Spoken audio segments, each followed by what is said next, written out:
한중일 정상회담이 예정돼 있었는데 이건 어떻게 됐는지도 궁금합니다. 대통령실 관계자는 우리가 먼저 고개 숙일 필요 없다라고 밝혔습니다. 최근 싱하이밍 논란 때문에 호응이 없으면 우리 정부가 중국에게 싱하이밍 교체를 사실 요구한 것과 마찬가지인데요. 교체 안 하면 회담은 어려울 것이다. 먼저 고개 숙이고 매달릴 일은 아니라고 생각한다라고 밝혔습니다. 사실은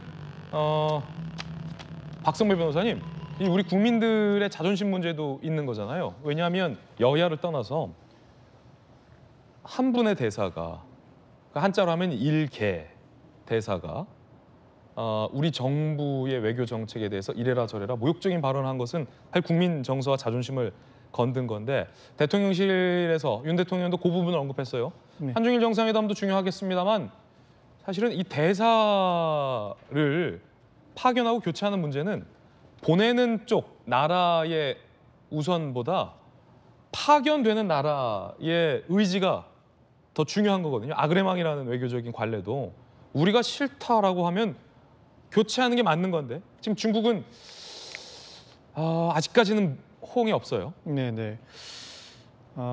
주한 중국 대사의 발언, 그 발언 자체가 미치는 파장이 상당히 큰 것 같은데, 이른바 베팅 발언이죠.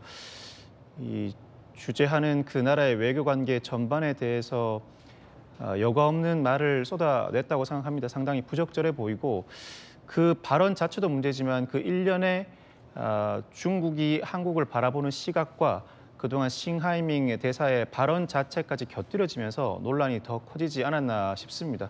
이에 대해서 문제점을 지적하는 것 자체는 필요한 일이라고 보고, 다만 대통령이 비공개 석상이긴 합니다만 강하게 발언한 것, 특히나 위안스카이까지 끌어들여서 발언한 것 자체는 상당히 이례적이긴 하죠. 그만큼 대통령실이 이 사안을 중대하게 바라보고 있다.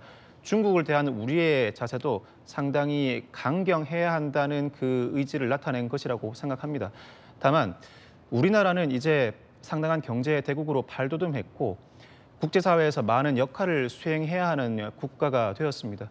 어떤 나라를 대하든 당당해야 하고 어떤 한편에서도 굴욕적이라는 표현을 들어서는 안 된다고 봅니다. 이는 중국이 되었든 러시아가 되었든 미국이 되었든 일본이 되었든 마찬가지라고 생각합니다.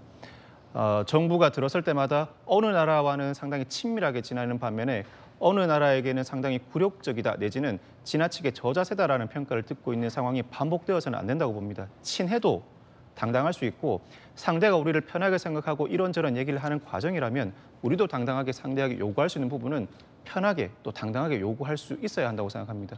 우리나라가 이제는 그 정도 수준에 와 있다고 생각하고 풀지 못할 매듭을 상당히 부드러운 어조 내지는 적절하게 당당한 어조로 풀어내는 것도 우리나라 외교가의 역량이라고 생각합니다. 예, 외교적인 관례상으로는 우리가 대사를 문제 삼으면 상대국이 대사를 교체하는 게 맞습니다. 중국은 이를 현재 묵묵부답으로 일관하고 있는 상황으로도 볼 수 있는데요. 장경태 최고위원은 윤 대통령의 이 중국 대사 논란과 관련된 발언에 대해서 윤 대통령이 이재명 대표에 대한 열등감 때문이다라는 주장을 했습니다. 들어보시죠. 대통령이 이례적으로 이 대사 발언을 또 의견을 냈잖아요. 아무래도 대통령께서 외교를 잘하고 싶으실 텐데 오히려 이재명 대표가 더 외교를 잘하는 것으로 열등감이 좀 표출된 것이 아닌가 이렇게 생각합니다. 대한민국 경제가 어려워지고 있는데 나락으로 빠지는 것을 방치해야 되는 것인지 본인들이 더 해야 될 역할을 민주당이 해야 되는지 양심적인 어떤 고민을 하셨으면 좋겠습니다. 사실 지금 논란은 민주당 내부에서도 이 대표가 싱하이밍 대사 관저에 왜 불려가서 이런 판을 깔았느냐와 관련된 논란이고, 싱 대사 발언에 대해서 이 대표가 적절히 제지했어야 됐다라는 친명 좌장 정성호 의원의 지적도 있는 가운데 장경태 최고위원은 윤 대통령의 이른바 열등감 표출이다 이런 해석을 했는데 김소영 교수님 어떻게 보십니까?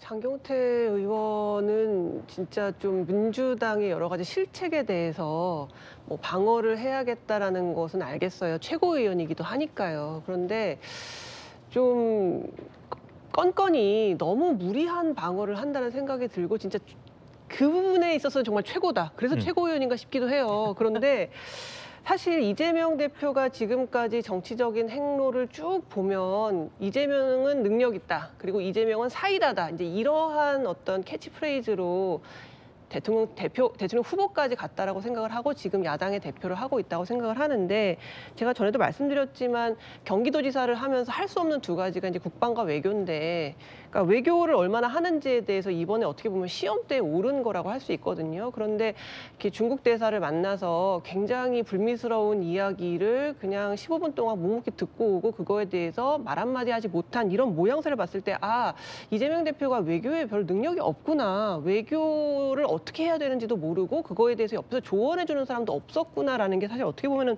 만천하에 드러난 거잖아요. 그래서 좀 굉장히 본인도 뼈 아프게 생각할 거라고 생각해요. 이게 당했다라고 말하자니 자존심도 상하고 그렇다고 해서 좀 누를 끼쳐서 죄송하다 뭐 이렇게 얘기하기도 자존심 상하고 그래서 지금 어정쩡하게 있는 상태인 것 같은데 이거를 오히려 장경태 의원은 외교를 이만큼 이재명 대표가 잘한다는 게 드러났고 그거에 대해서 대통령실이 자존감이 상했을 것이다라고 얘기하는 어떻게 이런 해석이 가능한 것인지 누누이 말씀드리지만 이게 다 공천 때문에 그러는 것인지 정말 어느 정도는 일반인의 상식에 합당한 외교를 잘 모르는 사람이 보더라도 어느 정도는 설명이 가능한 논리를 내세워야 될 텐데 지금 너무 그냥 민주당을 방어해야겠다라는 생각에만 몰두해 계셔서 앞뒤가 맞지 않는 얘기들을 너무 자주 하시는 것 같습니다.